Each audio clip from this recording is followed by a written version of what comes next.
Amity Silks, Kanchipuram Saree Store, now in Vijayawada. Exclusive Pattu Sarees, Salwas and Lehengas. నమస్తే రమ్మగారు. నమస్తే జయ. ఎండలు మండిపోతున్నాయి రమ్మగారు. అప్పుడే ఎండలు మండిపోతున్నాయి, జలుబులు జ్వరాలు. నా ముక్కు చూసారా? ముక్కుతో మాట్లాడటమే. అవును, ఒక 4 రోజుల నుంచి రాలేదు, ఇంకా ఈ రోజు ఇంకా లేట్ అయిపోతుందని చెప్పి రావటం. వేసవి కాలంలో ఈ జలుబులేంటో, ఈ జ్వరాలేంటో, సీజనల్ చేంజ్ అయితే మామూలుగా ఫ్లూస్ ఉంటాయి అనుకోండి, కానీ జలుబు ఏంటండి? ఏం చేయాలో అర్థం కాని పరిస్థితి. అవును, మరి ఫుడ్ విషయంలో కూడా చాలా జాగ్రత్తలు తీసుకోవాలి కదా రమ్మగారు. సీజన్ బట్టి మనం మారిపోవాలి కదా. సో వేసవి కాలంలో మనం ఎలాంటి ఆహారం తీసుకుంటే బాగుంటుందంటారు? మంచినీళ్ళు, కుండ నీరు, ఫ్రిడ్జ్ వాటర్ మానేయండి. ఫ్రిడ్జ్ వాటర్ తాగద్దు. పైగా ఇప్పుడు ఏంటంటే మనకి ఫ్లూస్ వస్తున్నాయా, రేపు వడగొట్టేస్తుంది. ఇదేమిటో తెలీదు, అదేమిటో తెలీదు. పైగా మనకి ఇప్పుడు ఒక్క నెంబర్ టెంపరేచర్ పెరిగిందంటే భయాలతో చచ్చిపోతున్నాం మనం. ఇదివరకు అట్లాగా జ్వరమే వడగొట్టింది, జ్వరం చేస్తే టెంపరేచర్, నేను బయట టెంపరేచర్ అనుకో. బయట టెంపరేచర్ కాదు, బాడీ టెంపరేచర్ డిగ్రీ పెరిగి కొంచెం పక్కలు వెచ్చబడ్డాయో అదేమిటో తెలియక చుట్టుపక్కల వాళ్ళు ఇళ్ళకి రావడం మానేస్తారు. మనం ఎవరింటికి వెళ్ళినా వెళ్ళాలన్నా భయం. మొత్తానికి ముందు చెప్పొచ్చో చెప్పలేదు కానీ చుచ్చు పోయించేస్తోంది అంతే.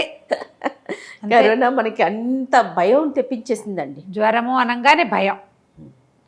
ఇదివరకు ఏముంది, 1 డిగ్రీ టెంపరేచర్ ఉన్నా పోయేవాళ్ళం బయటికి. అవునండి. ఇప్పుడు మనం తీసుకునే వాళ్ళం. మనం బయటకు వెళ్ళడానికి భయం, మన ఇంటికి ఎవరైనా రావడానికి భయం, మనం ఎవరింటికైనా వెళ్ళడానికి భయం, మన ఫ్యామిలీ మెంబర్స్ మనతో ఉండటానికి కూడా భయం, ఉంచుకోవటానికి కూడా భయం అనిపించేస్తోంది. అది కూడా భయమే. అందుకని ఈ ఎండాకాలపు వడదెబ్బలు అవి కొట్టకుండా ఉండాలంటే ఎండలో నుంచి వచ్చి ఫ్రిడ్జ్ వాటర్ తాగబోకండి. Okay, right. ఫ్రిడ్జ్ ఎత్తేయండి హాయిగా. ఒక కుండ తెచ్చి పెట్టుకోండి. ఇప్పుడు తెచ్చేయచ్చు ఉగాది పండగకి ముందే. అవును, శుభ్రం కుండ తేవటం, 2 రోజులు మామూలు నీళ్ళు పోసి పక్కన పెట్టి 2 డేస్ తర్వాత కొత్త కుండ వాడుకోండి. కుండ నీళ్ళని ప్రోత్సహించండి. మట్టివే చక్కగా ఇంతంత బాటిల్స్ దొరుకుతున్నాయి, శుభ్రంగా అందులో మంచినీళ్ళు పోసుకొని పట్టుకెళ్ళండి. ఎక్కడికైనా వెళ్ళేటప్పుడు నీళ్ళు తీసుకెళ్ళాలి. ఎండాకాలం కొంచెం పెరుగన్నాన్ని తినడాన్ని ఎక్కువ ప్రోత్సహించాలి చేయ. అదే పెరుగన్నం అంటే మజ్జిగన్నం అను. పెరుగన్నం అంటే పెరుగన్నం కాదు, పొరి మజ్జిగన్నం. మనం సాధారణంగా ఏం చేస్తాము, ఈ పాత రోజుల్లో చేసే పద్ధతే. రాత్రిపూట అన్నంలో పాలు పోసేసి తోడు పెట్టుకుంటే పొద్దున్నే తింటాం కదా. ఇంకొక మెథడ్ చెప్తాను అందులోనే. రాత్రిపూట పాలు పోసి పెరిగైపోకండి. దాంతో కొంతమందికి వెయిట్ వస్తారని అంటుంటారు. చాలా మంది ఫీల్ అవుతారు వెయిట్ పెరుగుతాము అని. కాస్త నీళ్ళు పోసి తడి పెట్టండి అన్నాన్ని. పాలు నీళ్లునా? నీళ్ళు, ఓన్లీ నీళ్ళే. సరిగ్గానే విన్నావు. నీళ్ళు పోసి పెట్టండి. ఓకే. రేపు పొద్దున అన్నం శుభ్రంగా మెత్తగా పిసికేసి 1 బిళ్ళ పెరిగే వేయండి. భలే ఉంటుంది రమ్మగారు. దాన్ని పలచగా చేస్తే శుభ్రంగా తాగేయండి దాన్ని. అంటే మరి వృషాధారపు నీళ్ళు చేయదు, అంటే ఏమనాలి, మన పలచగా చేయొద్దు, ఒక మీడియంగా చిక్కగా చేసుకుని చక్కగా తీసేసుకోండి. మొత్తం త్రూఅవుట్ ఎండాకాలము ఇంట్లో వాళ్ళు ఆడ మగ పిల్లలు అందరూ తీసుకోవచ్చు. నీళ్ళు బ్రేక్ఫాస్ట్గా నీళ్ళన్నం. తోడన్నం కొంచెం పిల్లలకి పెట్టచ్చు. తోడు పెడితే ఇప్పుడు మనబొట్టి వాళ్ళు, నా ఏజ్ నీ ఏజ్ వాళ్ళు పెరుగు అన్నాలు తింటే నిద్ర వస్తుందని పెరుగన్నం తినండి అనగానే నిద్ర వచ్చేస్తుంది, ఒళ్ళు వచ్చేస్తుంది, లడ్డుగా అవుతారు, కొంచెం నూనె పడతారు. అదైతే ఉంది, బలం వస్తుంది దాంతో. అవునా? పచ్చి ఉల్లిపాయలు వేసుకుని తింటారు, అందులో ఓ పచ్చిమిరపకాయ పడేసుకుంటారు, కొంచెం కొత్తిమీర వేసుకోవచ్చు, మన ఇష్టం, ఛాయిస్. పల్చటి దాంట్లో తీసుకోండి. ఈ నీళ్లు పోసిన అన్నం వల్ల కూడా చాలా బికాంప్లెక్స్ పెరుగుతుందట, హాయిగా ఉంటుంది. పెరుగు ఎక్కువ పడదు, కొంచెమే పడుతుంది. మజ్జిగ ఎలాగో మనకు మంచిదే, అతివేడి చేయకుండా ఉంటుంది. మార్నింగ్ బ్రేక్ఫాస్ట్ అయిపోతుంది. ఎండాకాలం దోశలు, ఇడ్లీ లాంటివి తగ్గించుకోండి. ఇలాంటిది ఏదైనా చేయండి. మనం ఒకవేళ కొర్రలు ఇలా మనం చిరుధాన్యాలు తింటున్నాం అనుకోండి, అందులో కూడా రాత్రిపూట నీళ్ళు పోసి పెట్టుకోండి. పొద్దున కొంచెం పెరుగు కలిపి చిరుధాన్యాలను కూడా తీసేసుకోవచ్చు. రైట్. ఇంకా దాన్ని రుచిగా చేయాలనుకుంటే కొంచెం జీలకర్ర పొడో, వాము పొడో దాని మీద వేసి ఒక చిన్న తిరగమాత పెట్టేసుకుని వెరైటీగా డిఫరెంట్గా చేసుకోవచ్చు. ఉల్లిపాయ సన్నటి ముక్కలు తరిగి అందులో వేసుకుని అలా పచ్చి ఉల్లిపాయతోటి తినండి. ఉల్లిపాయ తినడం మంచిది ఎండాకాలం. ఓకే. ఎవరికో నియమము అలవాటు లేని వాళ్ళు ఉంటారు, ఆఫీసులకు వెళ్తే ఉల్లిపాయ వాసన వస్తుంది అని ఒక అనుమానంగా ఉంటుంది. పోనీ అది మానేస్తే మీ ఇష్టం. ఓకే. దాంతోపాటు సొరకాయ అలాంటి కూరలు తినటం పెంచుకోండి. వేపుళ్ళు మానేయండి, వేపుడు కూరలు తినద్దు. ఓకే. ఈ సొరకాయ లాంటి కూరలు ఏంటంటే కమ్మటి కూర, హాయిగా ఉంటుంది. వేడి వేడి వస్తువులు తిందాం అలాంటివి భావించద్దు. చల్లటి పదార్థాలు తినండి. అంటే చల్లారిన పదార్థం తింటే దాహం వేయకుండా ఉంటుంది. చల్లబడిన పదార్థం తింటే దాహం వేయదు. పెసరపప్పు లాంటివి తీసుకోండి బాగా. పెసరపప్పు పల్చగా పప్పు చేసుకోవచ్చు కదా, అవును. మామూలు కందిపప్పు వండుకుంటాం అన్ని సీజన్స్లో ఎక్కువగా, మిగిలిన రెండిట్లలో. ఈ ఎండాకాలం మాత్రం పెసరపప్పు చారు, పెసరపప్పు కట్టుతోటి రసము, పెసరపప్పుతోటి పులగ వండుకోవటము, తేలిగ్గా పెసరపప్పుతోటి కిచిడి చేసుకోవటము, బియ్యము పెసరపప్పు కలిపి కిచిడి చేస్తాం కదా, అట్లా అలాంటివి చేసుకోవటము. తర్వాత మామిడికాయ తోటి చేసుకునేటువంటి పదార్థాలు, మామిడికాయ మన ఏమంటారు దాన్ని, ఆంపన్న లాంటిది కాకుండా అన్నంలో పోసుకొని తినేందుకు మామిడికాయ చారు, పచ్చి పులుసు అంటాం దాన్ని, మామిడికాయ ఉడికిచ్చి దాన్ని మొత్తం పిసికేసి తాలింపు వేసుకోవటం, అలాంటివి తీసుకోండి ఎక్కువగా. బూడిద గుమ్మడికాయ ఒకటి బాగా వాడుకోవచ్చు. గుమ్మడికాయ రసం తీసుకుంటే ఎండాకాలం ఏంటంటే వాటర్ పోతుంది శరీరంలో, చెమట, దాన్ని అది చక్కగా రీప్లేస్ చేస్తుంది. కొబ్బరి నీళ్ళు తీసుకోవటం అంటారా బూడిద గుమ్మడికాయ జ్యూసు, చిన్న ముక్క అంత ముక్క చెక్కు తీసేయటం శుభ్రంగా, గింజలు చెక్కు తీసేసి దాన్ని ముక్కలు గ్రైండ్ చేసేసండి. సొరకాయ జ్యూసు తీసుకోవచ్చు, గుమ్మడికాయ జ్యూసు తీసుకోవచ్చు. దాంట్లో ఎట్లా డైరెక్ట్గా గుమ్మడికాయ ఒకటి తేనె వేసుకోవచ్చు, తేనె నిమ్మరసం. ఓకే. మొన్న ఈ మధ్య ఎవరో చెప్పారు మజ్జిగతో కలిపి జ్యూస్ చేసుకోవాలి, మజ్జిగ కూడా వేసుకోవచ్చు, కానీ ఏంటో అంత తాగబుద్ధి కాలేదు, కొంచెం కష్టంగా ఉంది. ఓకే. ఉప్పు వేసుకుంటే నిమ్మకాయ సూప్ చేశారు కదా మన కిచెన్ లో, పెద్ద గుమ్మడికాయ, పసుపచ్చ గుమ్మడికాయతో దాంతో సూప్ చేశాను. ఈ బూడిద గుమ్మడితోటి రసమే జ్యూసు, లేకపోతే హల్వా చేసుకోవచ్చు, బూడిద గుమ్మడికాయ కూర చేసుకోవచ్చు. పుచ్చకాయలు తింటాం ఈ సీజన్లో, తర్వాత దోసకాయలు వస్తాయి, ఆ దోసకాయలు తింటాం. ఏం దోసకాయ అంటారు, తర్బూజా, కర్బూజా రెండూ తీసుకోవటము. పిల్లలకి సాయంకాలం తినడానికి మామిడి పళ్ళు, లేకపోతే తాటి ముంజలు బాగా వస్తాయి ఈ సీజన్లో. ముంజలు తింటున్నా కూడా మనకి ఏంటంటే ఎండ తాలూకు ఎఫెక్ట్ కొంచెం తక్కువగా ఉంటుంది. పదార్థాల్లో కారాలు కొంచెం తగ్గించండి. మనం ఆవకాయ తింటాం, అవును, కానీ కూరల్లో కారం తగ్గించుకోవాలని చెప్తారు ఎండాకాలం. నాకు అదే అనిపిస్తుంది రమ్మగారు, చక్కగా పచ్చళ్ళన్నీ చేసుకుంటాం, మామిడికాయ పచ్చడి వేసుకొని బాగా తింటాం, కానీ కూరల్లో కారాలు తగ్గించుకోవాలని చెప్పుకుంటూ ఉంటాం. ఎందుకంటే మామిడికాయ అందులో వేసే ఆ కాంబినేషన్ వల్ల కొంచెం ఒంటికి వేడి చేస్తుంది, కానీ అది మనని డీహైడ్రేట్ చేయదు. మామిడికాయ పచ్చడి తింటే నీకు దాహం వేయదు చూడు, ఆవకాయ తింటే దాహం వేస్తుందా, వేయదు, ఓవర్ హీట్ చేస్తుంది. అవును, ఓవర్ హీట్ చేస్తుంది. దాన్ని సబ్సైడ్ చేయడానికి మనం ఏం చేస్తాం, చక్కగా మజ్జిగ అన్నం తింటాం, అవును, మజ్జిగ తాగుతాం, మామిడి పళ్ళు తింటాం, తర్వాత ఏమో ఇవి తాటి ముంజలు తింటాం. తాటి ముంజలు తింటే కడుపులో నొప్పి వస్తుంది, ఆవకాయ అన్నం పెడితే తగ్గిపోతుంది అంట. దానికి ఆవకి కాంబినేషన్ కరెక్ట్గా కుదురుతుంది. కూరలు, వేపుళ్ళు, నూనె పదార్థాలు, గారెలు, బజ్జీలు, పకోడీలు, ఆయిల్ ఫుడ్ వాడేవన్నీ కూడా తగ్గించేసుకుంటాం, తగ్గించేసుకోవాలి. పెసరపప్పు తోటి వాడుకోండి బాగా. పప్పు కూడా పెసరపప్పు పలచగా చేసుకోవటం, చిన్న తాలింపు వేసుకుని కమ్మటి పెసరపప్పు కనుక తింటే వేడి చేయకుండా ఉంటుంది. పెసరపప్పు 3-4 రకాలు, మన సొరకాయ పెసరపప్పు చూపించాను మనం. అవునవును, కూరలు చూపించారు. కొన్ని రకాల జ్యూసులు కూడా చేయండి రమ్మగారు ఈసారి కిచెన్ లో. ఇప్పుడు మీరు చెప్పారు చూడండి, మన బూడిద గుమ్మడికాయ జ్యూసు, అందులో పెద్ద విషయం ఏముంటుంది జయ.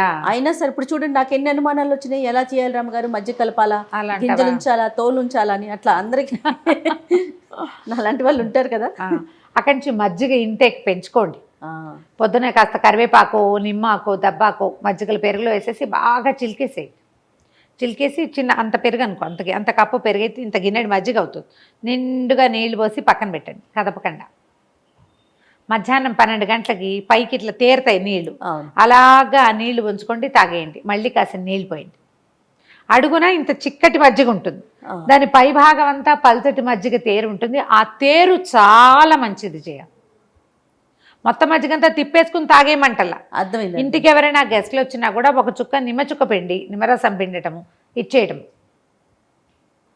మీరు తాగి చూడండి. బయటికి వెళ్ళేటప్పుడు కూడా నీ వాటర్ బాటిల్ ఉందా, అందులో ఒక బిళ్ళ పెరిగేసుకుని నిండా నీళ్ళు వేసి బాగా గిలకొట్టాయి నువ్వు, ఆ పై నీళ్లు తాగు, మళ్ళీ రీప్లేస్ చేయి నీళ్ళని. పొద్దు నుంచి సాయంత్రం దాకా రీప్లేస్ చేస్తూనే ఉండదు, రుచి మారదు. ఉప్పు ఎక్కువ వేసుకోవాలి అంతే. ఓకే, సాల్ట్ వేసుకోవాలి బయట. తాగి చూడండి, చాలా బాగుంటుంది. ప్రతిసారి మనం కాఫీ టీ ఆఫర్ చేయకుండా నిమ్మకాయ నీళ్ళు, తర్వాత ఇలా మన సబ్జా గింజలు ఒకటి, సబ్జా గింజలు కూడా లేవగానే ముందు నీళ్ళలో వేసి పక్కన పెట్టండి. సగ్గుబియ్యం ఒకటి ఈ సీజన్లో. ఓకే, సగ్గుబియ్యం పాయసం అంటే సగ్గుబియ్యం పాయసం చేసుకోవటం, ఓవర్ హీట్ చేయకుండా ఉంటుంది. తర్వాత మనకి గోందని దొరుకుతుంది, దాన్ని ఏమంటారు, మన ఎడిబుల్ గమ్ము, అవును, జిగురు, అవును, ఆ జిగురు కూడా మనం ఈ జ్యూసుల్లో వాడుకోవచ్చు. కాకపోతే మనం గోందుని తినే పదార్థంగా మన వైపు చాలా తక్కువ వాడతాం జయ. ఈ నార్త్ ఇండియన్ యూట్యూబ్ వీడియోల వల్ల మన జీవితాలకు బాగా వచ్చేసింది.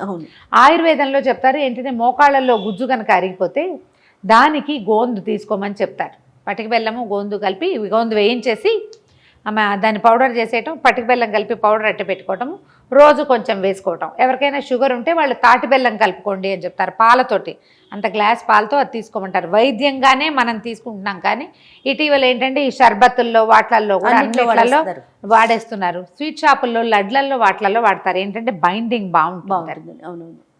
గోందుకా లడ్డు అని చేస్తున్నారు ఇప్పుడు, అది కూడా వెరైటీగా ఉంటుంది రమ్మగారు. అంత పెద్ద డిఫరెన్స్ ఏం రాదు జయ. ఎందుకో మరి నాకు అట్లా అనిపిస్తుంది, ఒకలాంటి వాసన, చాలా డిఫరెన్స్ ఏం రాదు. అయితే ఇప్పుడు అది తినడం మంచిదని ఎడిబుల్ గమ్ము చాలా తినేస్తున్నాం, కానీ మనకి జీన్స్లో లేని హ్యాబిట్ని రెగ్యులర్గా చేయకూడదు అని భావిస్తాను జయ నేను. అవును అవును, మనకు అలవాట్లేదు అసలు. ఇప్పుడే కదా మొదలు పెట్టాము, ఈ మధ్య మనం ఎక్కడో చూసి మొదలు పెట్టుకున్నాం. ఎక్కువ చేసేయద్దు, నెలకంత వాడుకోండి. అక్కడి నుంచి జావలు చేసి పెట్టుకోండి, రాగి మాల్ట్ లాంటివి చేయండి. మల్టీగ్రెయిన్ జావాలు కూడా చేసుకోవచ్చు. గ్రెయిన్స్ అంటే ఓన్లీ గ్రెయిన్స్, అన్నీ కలిపేయద్దు. అందులో మళ్ళీ డ్రై ఫ్రూట్స్లు అవి ఇవి యాడ్ చేయొద్దు, కలపకండి, అవి కలపద్దు.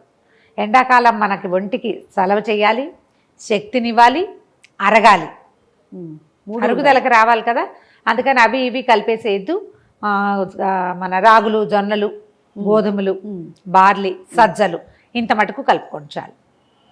శుభ్రంగా అన్నిటినీ నానబెట్టేసి మొలకలు తెప్పించి వేయించుకోండి. చిన్నపిల్లలు ఉంటే, లేదు మాకు అరుగుతుంది అంటే కొంచెం రాగులు ఎక్కువ, ఒక కిలో రాగులు అనుకో, మిగిలినవి 4 పావు కిలోనే,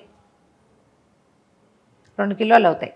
వీటిని బాగా ఎండబెట్టి పొడి చేయకపోతే ఏంటంటే రాగి క్విక్గా ఉడికిపోతుంది, జొన్న లేట్గా ఉడుకుతుంది. ఈ రెండింటినీ కలిపి ఉడికిపోయిందని నువ్వు ఎలా నమ్ముతావు? నమ్మలేవు కదా. అందుకని కేజీ రాగులకి ఒక 100 గ్రాములు జొన్నలు వేసినా చాలు. సమానంగానో లేకపోతే హాఫ్ అట్లా వేయకూడదు.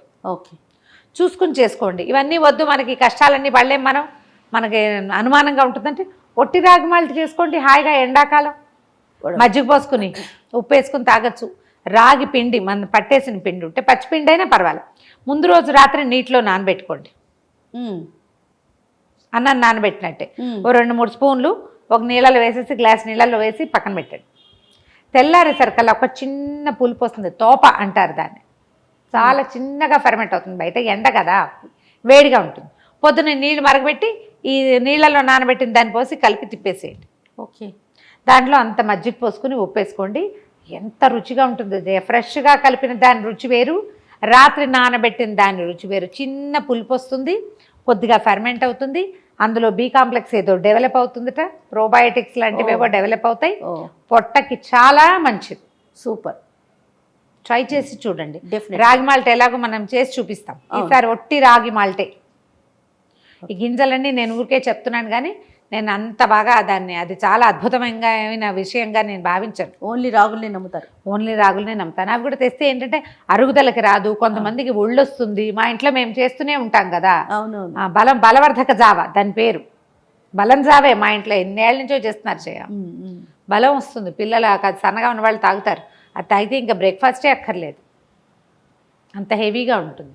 బట్ ఏం చేయాలంటే మనం అలా చేసుకోదలుచుకుంటే ఈ గ్రెయిన్స్ ఉన్నాయి కదా జొన్నలు, వీటిని తప్పకుండా మాల్ట్ చెయ్యాలి. ఓకే, అవి ముందే బాగా నానిపోయి మొలకొచ్చేసి బాగా ఎండిపోయి వేయించబడి ఇన్ని చేస్తే అప్పుడు సులువుగా ఉడుకుతాయి. అవును, మిల్లుకి పట్టించేస్తే ఉడకద్దు. అవును కదా, అందుకని మనం గ్రెయిన్ని బట్టి కదా మనం 2 వేర్వేరు పదార్థాలు కలిపేటప్పుడు చూసుకోవాలి. అవునా? ఇప్పుడు చూడు, నీకు ఉదాహరణకి చెప్తా. వంకాయ బంగాళదుంప కూర చేస్తామనుకో, వంకాయ 5 నిమిషాల్లో ఉడికిపోతుంది, మగ్గిపోతుంది. బంగాళదుంప టైం ఎక్కువ పడుతుంది. అవునా? అందుకని ఏం చేస్తాం, చిన్న ముక్క తరుగుతాము, బాగా నీళ్లు చల్లి మూత పెట్టాల్సి వస్తుంది. బంగాళదుంప మెత్తగా అయ్యేదాకా మనం కూర ఉంచాల్సిందే. ఆ లోపల ఏమవుతుంది, మనం వేసిన నూనె అంతా పైకి వస్తుంది, వంకాయ మెత్తగా శుద్ధలా కలిసిపోతుంది. డిఫరెన్స్ ఉంది కదా. అవును, గ్రెయిన్స్లో కూడా అలాంటి తేడాలు ఉంటాయి. వాటి లక్షణాన్ని తెలుసుకుని మనం చేసుకోవాలి. చూసి చేసుకోండి, ఎలా పడితే అట్లా. మనకు కుదిరింది మనం కూడా చూపిద్దాము. ఎండాకాలం రుచి కంటే ఆరోగ్యానికి ఇంపార్టెన్స్ ఇవ్వండి. సలవ చేసే పదార్థాలు తింటూ ఉండండి. కూరల్లో కూడా అంతే. ఓకే, వేడి చేసే కూరలు, దుంప కూరలు అవి 2వ పూటకి తినబోకండి. మధ్యాహ్నం తిన్నా మంచి పచ్చళ్ళు తిన్నా మజ్జిగ అన్నాన్ని ఎక్కువగా తినండి. జాగ్రత్తగా ఉంటే ఎండాకాలాన్ని కూడా మనం పెద్దగా ఇబ్బందులు లేకుండా మన శీతాకాలాన్ని పోగొట్టుకున్నాం కదా, అంతే. అట్లాగే ఎండాకాలాన్ని కూడా దాటేస్తాం. రైట్. నమస్తే రమ్య. నమస్తే.